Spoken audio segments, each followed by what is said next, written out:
An important aspect of strengthening the shoulder is making sure we also strengthen the scapulas as well. We want to make sure we maintain that dynamic stabilization so that the glenohumeral joint can do its job. Zach can be lifting his arm above his head without any problems. Today we're focusing on the serratus anterior specifically.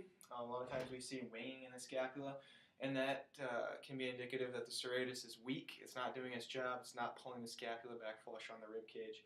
So we're going to go through 3 exercises here that have been shown to have high EMG activity of the serratus. The first one here is called a bear hug. Zach's going to put the band around his shoulders like so. He's going to keep his arms at about 60 degrees abduction.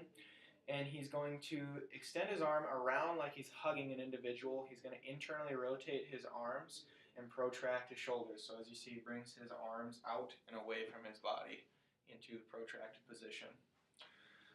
So we're going to progress from this exercise into going to what we call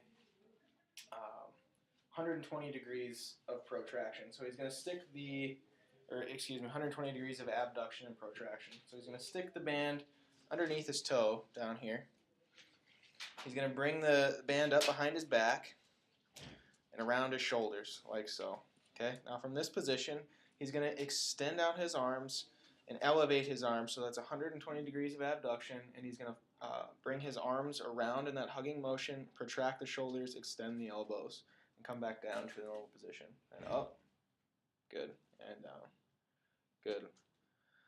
Again, trying to activate that serratus anterior here. So the last one, which is going to activate it the most, is we're going to do just a push-up, but we've progressed from doing a regular push-up. We started with knees, we went to regular, and now we're doing elevated. So his feet are elevated. This is going to challenge him even more.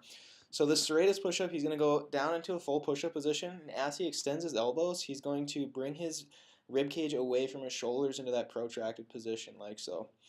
Again, this is going to activate the serratus pretty well. So the idea here is that we progress through these activities based on his limitations, and we're going to incorporate that into his home exercise program. He'll be doing that just about 3 to 4 times a week, and hopefully we get him back into his sporting events here shortly.